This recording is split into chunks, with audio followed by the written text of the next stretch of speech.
In today's video, covert coaching for when teachers aren't ready for coaching yet.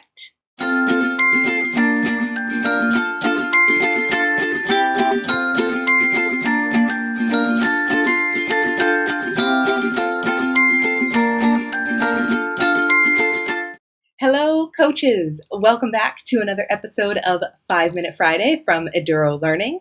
My name is Kim, and I am the founder and CEO of Eduro Learning. I am also the premium mentor for the Coach Micro Credential, and I offer private mentoring packages through Eduro Learning. Today's topic, covert coaching, was inspired by a conversation in the Coach Micro Credential that I had with my premium cohort recently. And we were talking about what happens when a coaching cycle just feels too intimidating. We as coaches really want to do like this perfect coaching cycle with pre-meetings and observations and reflections and all of these opportunities to dig deep into their practice. But sometimes teachers just feel like this is too much. So how do you help coach those teachers who are growth-minded? They're ready to learn, but they don't really want to have this like huge coaching cycle. So some of those challenges that those teachers might feel is that coaching seems intimidating, or it seems like it takes a lot of work, or there's too many meetings involved, or maybe they don't even really feel like they need any help. Does this sound like your experience as a coach? Have you felt this from teachers, this kind of reluctance to be coached because it just feels like too much? If that is the case, you might like this idea of covert coaching. And I know the name is kind of cheesy, but I like it because it's easy to remember.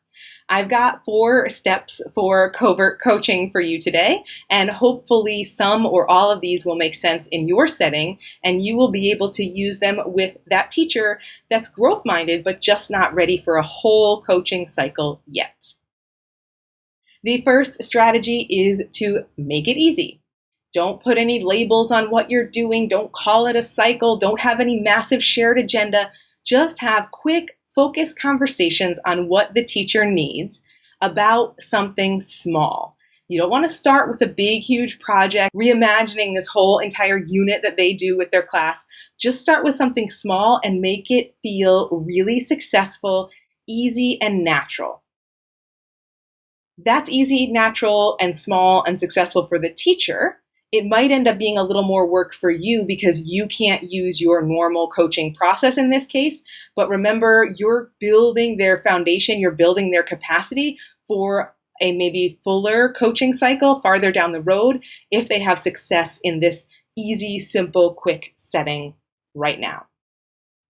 My second strategy is to not do a classroom observation in the formal sense, but instead either ask if you can pop by or offer to take a small group to lead a conversation, or maybe even offer to teach a class, because then you're in the classroom, but you're doing something that takes the load off the teacher instead of putting more stress on them by observing. You might even ask about needs for specific students and pull them out of the class to get a better understanding about what's going on in the classroom, even if you can't be in the room at the moment. My third strategy is to be in the right place at the right time. And I know this sounds really like cagey, but really the point is to be somewhere where you can cross paths with this teacher and have a purposeful conversation without having to schedule a meeting and have an agenda and send a calendar invite. You might want to be where they are when they're on duty because they can't leave and you can just stop by and talk to them. You might want to swing by after a team meeting or catch them in the corridor when you know they're moving from one place to another. Or if you feel like they can handle it, send them an email with just the right resource and no further pressure. Like, I know you were interested in this. I found this thing that seemed like it would really support you. Have a look. If you want to talk about it further, I'm available. Simple, easy, the right thing, the right place, the right time. My fourth strategy is to focus on what's making them crazy, basically what's not working, because they're probably doing lots of amazing things in their classroom. They don't need you to adjust any of that.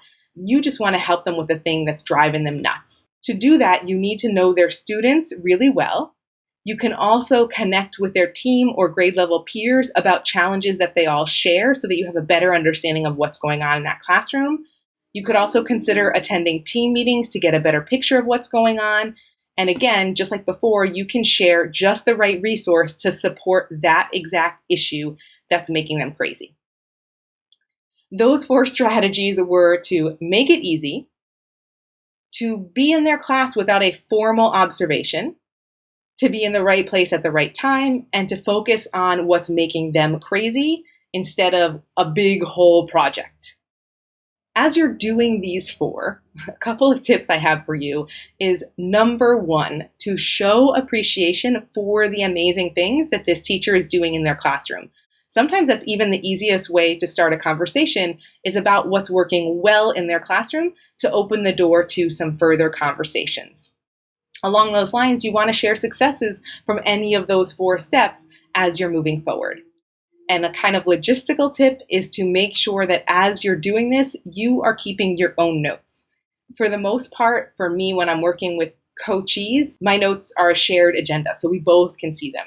In this case, if you're not keeping a shared agenda because you're trying to keep it simple, you're likely going to have to keep notes somewhere else, so you make sure you know what you did on which day and how it worked and what might work better in the future.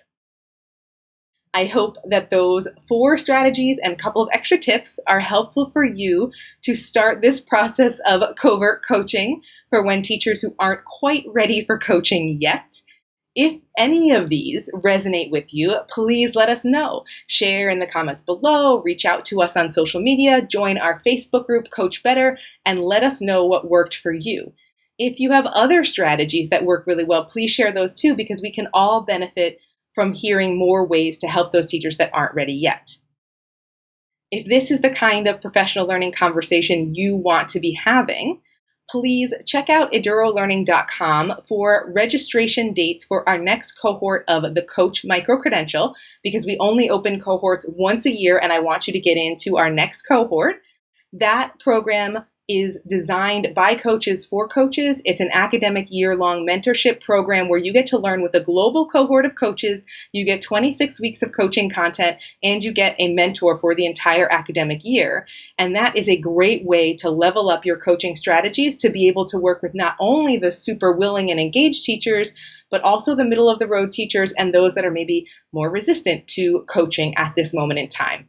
So make sure you check out Eduro Learning. You'll learn more about the coach. If you have a unique and specific goal that you want to work through with a private mentor, you can find out about our private mentoring programs there, as well as our Coattail program, our Certificate of Educational Technology and Information Literacy, and our Women Who Lead program. In addition to all of those, we also have our self-paced workbooks and our self-paced courses where you can earn clock hour credit. You can find everything at edurolearning.com. If you have any questions about any of this, please reach out to us on social or in our Facebook group, Coach Better. We'd love to chat with you about your coaching, your professional learning, your leadership, your technology-rich learning. We are here to support you. See you next time.